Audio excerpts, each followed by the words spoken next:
So a few days have passed after the whole Charlie Kirk thing, and I kind of wanted to do a follow-up to discuss what we're seeing, what's going on, and where we're at. And it really is funny because I'm seeing a few content creators that I follow on other platforms that would have been maybe a few years ago not as apologetic for what happened are now just like, oh, this is terrible, we have to stop this, and now they're up in arms, which is really ridiculous. But more importantly, what we've seen is that over the course of a few decades, slowly, a lot of speech that we would not normally tolerate has slowly been worked into a point that instead of condemning the things he said, now we're at a point where we're defending it as free speech. We're actually defending, white nationalism propaganda as free speech. People that normally would be like, no, we can't allow that. Like, literally right now, if you took a poster from World War II that was anti-Nazi, that said, to rid the world of them, you would have people on the left right now looking at that poster and saying it's hate speech and that's dangerous and we shouldn't have that. Like, that's where we're at. That's where we're at. Pardon me. Hair. We're at a point where I would say, like, we need to study this moment, but we don't, right? Because we've already studied this moment earlier in time, before it happened and after it happened. And what am I talking about? I'm talking about Germany at a certain point in time where the question was, how could people let this happen? We're past that. We're past the how could people let this happen. We already have that. We already are past that timeline, you guys, if you didn't get it. We're in the middle right now. We're slowly working towards the point of it's just going to be more than it is. It's going to happen. And then it's going to be 10, 20 years after. I'm going to be older than I am now. I'm going to be in my 60s listening to people literally have conversations about how did it happen? Why did it happen? What can we do to make sure it never happens again? We already have these conversations. And we're just repeating. So at this point, where do I stand? I'm not going to tolerate hate speech. I'm not going to tolerate the white nationalism. So if people want to come to me and talk about how I should be mourning the man, I don't. I'm glad he's gone.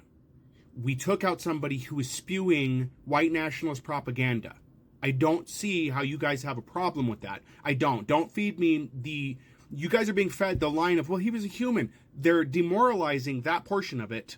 That's not the right word. They're toning it down so that you'll feel sympathetic for it. So when the next guy comes along, you'll be more apt to accept the hate speech he's spewing. That's how this works.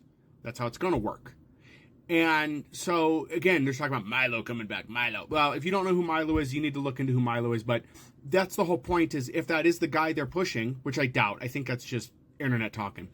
But if whatever guy they're going to push, they want to make sure that you're going to be tolerant of what they're going to say, so that way they don't have to worry about this happening again, right? They want you to feel bad for the fact that you took out somebody speaking hate speech. Keep in mind, let's loop this in, keep in mind, at the same time they want you to tolerate that, they're pushing on this platform and others that a person of color hung themselves from a tree after breaking their arms and legs. It was all accidental, though. It was all accidental. They want to normalize these things as acceptable. And if you have any question about it, if you have any doubt that it may be, they want to make sure to push that. They want to make sure that you feel like you don't know what you're talking about. They want to push it as you're just not being tolerant enough. Oh, you don't believe in freedom of speech now. So, meanwhile, while they're telling you that you should feel bad about that, we have a president who is canceling comedians in a very dangerous way. We're seeing censorship crop up. And this app, is going to be going away. Whether it's still here or not, you can guarantee it's going to be going away. I am pretty sure I know what the terms of service and what the acceptable dialogue is going to look like on here. I'm pretty sure if they retroactively enforce policies, going once the merger's complete or the buyout's complete, whatever it is, this account will probably get flagged along with a lot of others. So, and that's why I'm making moves to get to another platform. But they want you to tolerate hate speech. And they're shaping it in a way that the common person who is not exceptionally media literate is looking at that and going, "Oh my God, what if I was wrong? Oh, what if his takes were correct?" Like, we're not at the point where we need to be asking certain questions. We just need to be saying, no, we're not going to allow that type of speech. We went from early 2000s, if you guys don't remember, there was the conversation of, was racism really so bad? Was it really bad? Was it really that horrible? Then it moved on to, maybe we should look at how bad it was. Because it's not that bad now. Maybe we should look at us. And now, what point we're at? The point that we're at right now is we have literal white nationalists asking, do you think maybe we could have it back? It wasn't that, we already said that it wasn't that bad. Do you think we could have it back? And that goes for everything. Women's rights, civil rights, all of it. We're past the point of them doing this cutesy little, oh, can't we just ask questions? Can't we just ask questions about owning people? Can't we just, no, we're not, that was cutesy for them to do at the time, and that's how they wormed their way in to have the conversation we're having now. So no, if your only conversation is that certain groups of people should not have rights based on their skin color, their gender, or those factors, it's not a conversation. Keep in mind, when we talk about Charlie Kirk, he wasn't having conversations or debates. He was pushing propaganda, saying what he wanted to say. If you look through any of the debates he had, they never changed his mind. All he did was spew out white nationalist propaganda to a group of people who had not developed critical thinking skills yet. Not critical enough, anyway, to determine that they were being gaslit into believing white nationalist propaganda.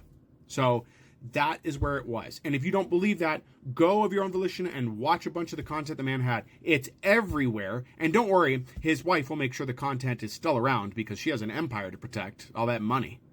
So anyway, yeah, I haven't had videos out in a bit. I will have more after a while here. It's just been a busy week. So feel free to leave your comments below, guys. But I am moving over to other platforms. Check my pinned video to see how to reach me after all of this goes to the wayside, because I have no doubt it will. But yeah, that's all I got for now, guys.